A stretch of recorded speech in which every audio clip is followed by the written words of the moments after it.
It's time. What was the number? I forgot already. 5:45. Yeah. Let's go, boys. Let's go. And girls. And Grandmas. grandmas. Grandmas and grandpas. Puppies. Kitties. And Denny, what are we drinking today? We got some Purp. Sorry, everybody. Some Dayi Purple, 2013. 15, excuse me. And we split a third of each of this cake. Yeah. And just give it a shot and see what you think. And Denny is the only one of the three of us that has had it. That's funny. I Yeah. didn't know. Okay. Because the third person, Garrett, right. Yeah, has yeah. not. I haven't even given it to him yet. And I am the other one that has not had it. And I had bought mine actually for a tasting I'm doing later this year. So nice. I have plenty to dive in. I just haven't yet. Yeah, that's funny. Smells nice from here. It's been a while since I had a Dayi this young, to be honest. Yeah. And how many times have you had this? And how have you liked Just it once, so far? and it was tasty. And it quick day of purchase. I think I had a quick sip of it. So what I recall was that it tasted green, and that's about it. Yeah, which would be likely given its relatively young age, 2015. Yeah, so we got this from a Taobao Dayi reseller. Chintong, I believe is their name. And it sells for about $75-$80, something like that. And if you do recall, this was one of those teas that we mentioned in kind of the mid-ranged raw episode. So, so just checking it out, seeing how it is. Mm-hmm.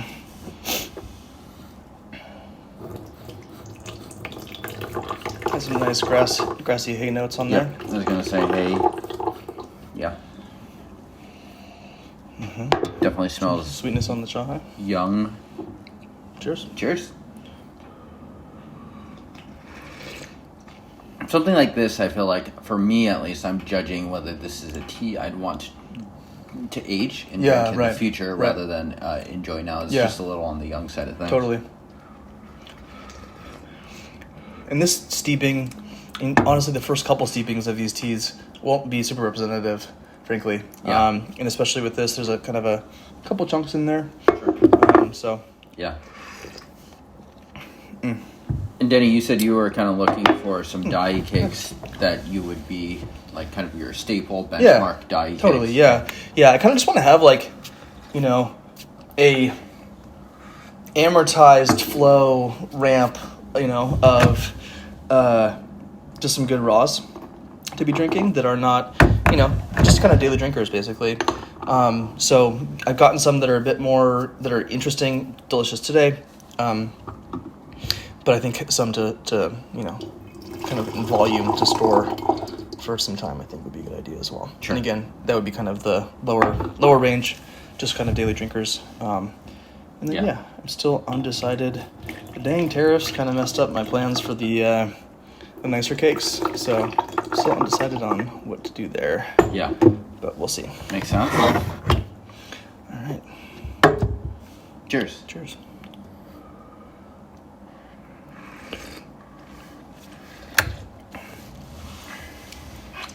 Yeah, it definitely has the kind of hay raisin, maybe like hinting at kind of like this raisin-like sweetness coming into it. What do you get on the wood on it? Dry wood. It's not so dank. Like a little sawdusty. Yeah. It's nice. I wonder, it's pretty approachable today. I'm going to push it hard, this one. It has a big kind of like fragrance in the mouth, and it kind of leaves those kind of like very hay wood-like flavors just kind of hanging out there. Good balance of oxidation in the cup. Nice mouth coat too, I'd say. Yeah, and the aroma, very kind of like flower perfume for me. Yeah. Hints, just barely hints at some kind of like retired smoke to me. Interesting. Not particularly smoky at all, but I feel like there's just a touch of that there. I wonder if it was a little smokier when it was young. Yeah. And so for me, at least at home, when I'm evaluating these teas, this is kind of what I do. So I push usually like the third, fourth steeping hard in a way where I kind of know I'm not going to really enjoy it too much. Yeah. But I want to sense the character of the tea. You want to see what kind of guts. So this is going to hurt a little. Yeah. But so this is the difference between like brewing to enjoy and totally to sort of test. Totally. Yeah. Because if you actually wanted to just like straight up enjoy it, you'd probably approach it a little differently. Yeah, I think think so. Yeah, and so if you notice, Denny also reboiled the water for this steep too, and we're getting a distinctly darker Yeah, we are. color. Yeah. Or as the British say, colour. Colour. Yeah, much darker. I'm guaranteeing this one's going to have some mouth pucker. Yeah. Well, and if it didn't, I would be concerned for the tea. I'd be like, this is this is too smooth. It's not kind of what you want. Right. See, yeah. Which would make you kind of question the 2003. What was going on there that makes it so different? Right. Because that's a prize cake. The aroma is really nice. I will say the aroma does certainly pop on this. Yeah, it's good. All right. Cheerio. Pip, pip. Pip, pip. All the way down the hatch.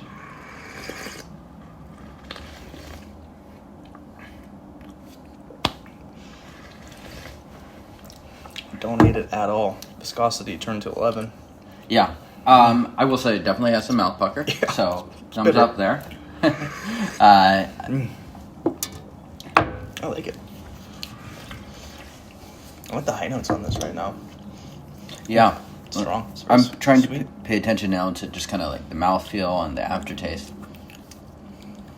Yeah, it really does coat kind of the roof of the mouth, at least for me, in a way that is pretty enjoyable. Yeah. Yeah. I can definitely still taste a lot of the youth of this tea. Almost whispering it kind of like high, sweet, high white tea notes a little bit for me. Sure. Let's keep going. This one we'll just do kind of more normally. Okay. At this point, we know, I'm going to always mess up this definition, but these have become more turgid, meaning they have fully soaked all of the water through the leaf material. So when you're like doing a charcoal roasted oolong, and you can pull it out and it still has like a little bit of like hardness in the material. It's like still kind of woody almost, right? Sure. Whereas if it's really soaked all the way through, it just becomes one big soft leaf, and the stem becomes soft too. Sure. That's the idea. So once this material itself becomes completely soaked with water, then we know we're getting complete extraction. So interesting. Much shorter steep time, but we still, and I didn't reboil the water, but we still are getting quite a bit of. Yeah. Not quite as red as the previous one though. Yep. I would say we're kind of at the juiciest part of the tea where we would expect get it always depends how you do it, but fairly high extraction out of this. Yeah. Cheers. Cheers.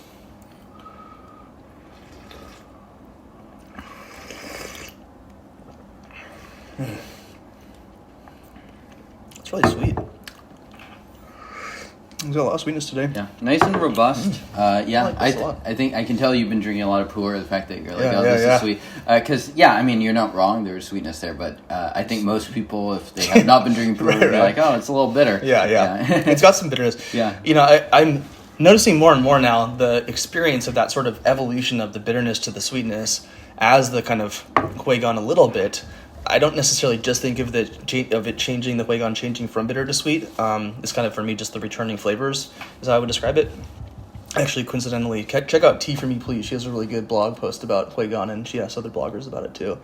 I'm really more tuned into that experience. And on this one, it's really nice. Yeah. I like the mouthfeel already today. It's good. My only question about this one maybe is just the basiness of it. I wonder if the wood on it is just, I don't know. I almost expect greener wood flavors sometimes from something this young. Sure. I mean, it has good bitterness. I almost feel like it could be a little more bitter too. Yeah. But yeah, I mean, it definitely. I see why people are picking this one as like potential later. Mm-hmm. Not one I have stocked up on. Yeah. Not necessarily saying I never will. But, Right. Yeah. I'm not sure about this one either. It's really reasonable right now, frankly. So pricing wise, I think actually for what you're getting, it's pretty tasty. But yeah, would I want to really have this for a long time? I don't know. It does cross me as something that will age fairly well. At least it doesn't seem like a crazy bad. But yeah, I mean the aftertaste, I would say definitely sweet.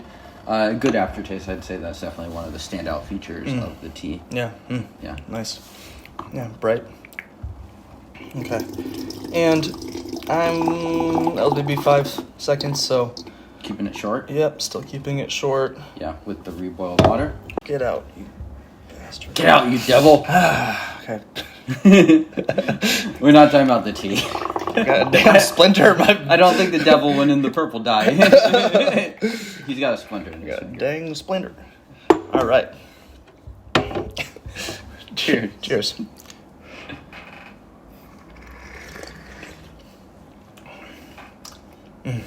Yeah, no, this is good. This is like properly I like strong, it. I'd say. Yeah. I'm noticing the retired smoke quite a bit now. I like this a lot. Yeah. This is easy drinking for me. Yeah, I think this is the best session I've had of this tea. I've had samples in the past and whatnot. In fact, it's possible. I know I brought this onto an episode. I don't remember if it was an episode or an in-between episode. So it's definitely it's not the, I think it might have been an in-between episode. Like, Yeah. we drank this together before. Yeah. On the episode. I want to say no, but I'm not positive. Yeah. I'm doing one more. Screw it.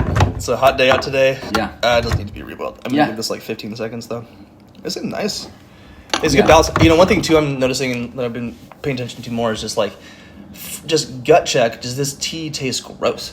Like, you know, they're just some. I've had some samples and just, you know, sometimes you just get a bad cake, and that one specific cake just molded or something in some weird way. It's just gross. So, you know, just a quick gut check of like, oh, okay, this vendor has roughly good storage, or their source is roughly good. Yeah. Take a step back and be like, is this gross tasting? Yeah. Yeah. Yeah. So is this something to go back to the earlier question? For me, this is still young. This is not a tea I would drink regularly. Right. Is this something that would be a potential contender for kind of like making the rotation for you as being like that cake that we're talking about loading up on and you drink it now and then? Absolutely. So you think you could drink this regularly? Yeah. Not today, interesting. to be clear. Okay. Yeah, not today. Okay. Yeah. I think that But tomorrow, yes. but like not in 15 years, like maybe even 5. Sure. Yeah. Sure. Yeah. Okay. I think in 5 this would be really good. Yeah. Yeah. And it's good today for me. I guess when I say good, it's like, it's not my preference, but it tastes good for what it is today. Yeah. That's kind of how I mean it. Yeah. Really nice mouth-watering aftertaste. Like this last steep, there's been a little bit more time between steeps, and so it's really letting it linger. Yeah. Clean. Just knock some of these out a little fast. Mom test going to be a no. The ultralight test probably a no too. No. Yeah, unless you really, if you're the person, like maybe if you're a bitter lover, Man. you could do it. But yeah, and you're like doing a really hard task. Yeah. Like maybe this would taste good, like while you're halfway up the mountain. Yeah. I don't know. I don't think so. Probably not in your top 100 ultralight teas. Wartime test. This one's not so jarring for me. This one's kind of, I don't want to call it mellow, but it's not mellow, but it's pretty easy drinking for me. Yeah, it's still pretty nice and strong. Yeah. It has like a nice astringency, hinting at some stone fruits now. Really nice and complex. Wartime, yeah, no, I think this could do a wartime test. It's definitely kind of like, you know, you want something nice and strong. Like this is like the equivalent of like the black cup of coffee or whatever. Yeah. It's like something that, you know, wake you up, jolt you awake. I like the balance of strong and sweet. Yeah, just the continuous sweetness. You know, you drink a tea like this and have a glass of water, and it's like, did someone add sugar to it? You know, it's crazy. Sure. Yeah.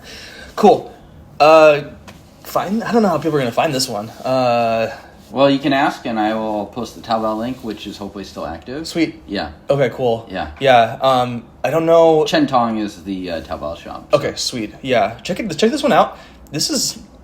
I have a third of this cake and look forward to drinking it. I definitely think I'm gonna pick up another cake of this.